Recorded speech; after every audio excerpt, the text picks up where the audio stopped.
কেউ কেউ শুধু ক্ষমতা চাইছে, শুধু দ্রুত নির্বাচন চাইছে, সংস্কার তাদের কাছে আর গুরুত্বপূর্ণ মনে হয় নাই। আসসালামু আলাইকুম প্রিয় পিরোজপুরবাসী, আমাদের এটা সৌভাগ্য কিংবা দুর্ভাগ্য, আমরা আজকে এসেছি আপনাদের মধ্যে এই বৈরী আবহাওয়াতেও। তারপরে যারা আপনারা উপস্থিত হয়েছেন, যারা শুনছেন, তাদেরকে জাতীয় নাগরিক পার্টির পক্ষ থেকে শুভেচ্ছা এবং সালাম জানাই।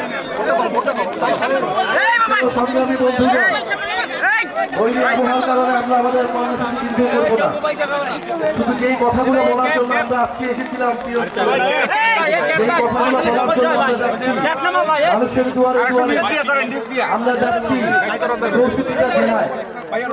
জুলাই গণ অভ্যুত্থান আপনারা জানেন, আজ থেকে ঠিক 1 বছর আগে বিশ্ববিদ্যালয়ের ছাত্ররা এই আন্দোলনের সূত্রপাত ঘটিয়েছিল।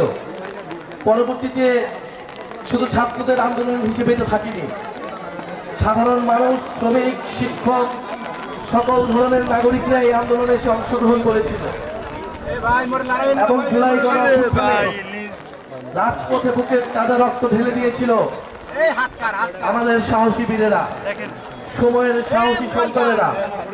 এবং আপনাদের পিরোজপুরেও সেরকম কিছু সাহসী সন্তান রয়েছে যারা শহীদ হয়েছিল। আমরা সেই সকল শহীদদেরকে আজকে শ্রদ্ধার সাথে স্মরণ করি। আমরা সেই সকল আহত যোদ্ধাদের যারা বুক চিতিয়ে লড়াই করেছিল তাদেরকে শ্রদ্ধার সাথে স্মরণ করি, শহীদদের আত্মার মাগফিরাত কামনা করি। জুলাই পদযাত্রায় আমরা পিরোজপুরের মাধ্যমে বরিশাল বিভাগে যাত্রা শুরু করলাম। প্রিয় পিরোজপুরবাসী, আপনারা জানেন যে জুলাই গণ অভ্যুত্থানের মাধ্যমে স্বৈরাচারী ফ্যাসিস্ট একটা সরকারের, শেখ হাসিনা সরকারের পতন ঘটেছিল। যেই সরকার 16 বছর ধরে জোর করে ক্ষমতায় টিকেছিল, মানুষের উপর এমন কোনো নির্যাতন নাই যে এই সরকার করে নাই। গুম, খুন, নির্যাতন, দুর্নীতি, লুটপাট, ভোটাধিকার হরণ সবকিছু এই সরকার, গত সরকার করেছে। 3বার আপনারা ভোট দিতে পারেন নাই। ফলে মানুষ ক্রোধে রাজপথে নেমে এসেছে। শুধু সরকার বা রাজনৈতিক দল নয়, মানুষের উপর নির্যাতন চালিয়েছে পুলিশ, আমলাতন্ত্র এবং সরকার, রাষ্ট্রযন্ত্রের সকল বাহিনী। ফলে মানুষ এই যে পরিস্থিতি, এই যে জুলুমের একটা সরকার ছিল, সেই সরকার থেকে, এই জুলুমের একটা সিস্টেম ছিল, সেই সিস্টেম থেকে পরিত্রাণ চাইতে, পরিত্রাণের জন্য রাজপথে নেমে এসেছিল। আপনারা জানেন যে গণ অভ্যুত্থানের পরে আমরা বলেছিলাম দেশের সংস্কার লাগবে, রাষ্ট্রের সংস্কার লাগবে। আমরা পুরনো ব্যবস্থায় ফিরে যেতে চাই না, আমরা দুর্নীতির ব্যবস্থায় ফিরে যেতে চাই না, আমরা মাফিয়া তন্ত্রের ব্যবস্থায় ফিরে যেতে চাই না।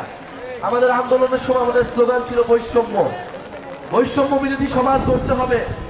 সমাজে নানা ধরনের বৈষম্য, ধর্মের বৈষম্য, শ্রমিকের সাথে বৈষম্য, এই সকল বৈষম্য, গরিবের সাথে বৈষম্য, এই বৈষম্যগুলো দূর করতে হবে।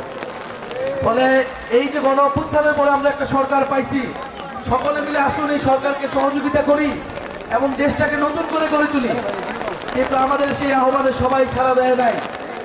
কেউ কেউ শুধু ক্ষমতা চাইছে, শুধু দ্রুত নির্বাচন চাইছে, সংস্কার তাদের কাছে আর গুরুত্বপূর্ণ মনে হয় নাই।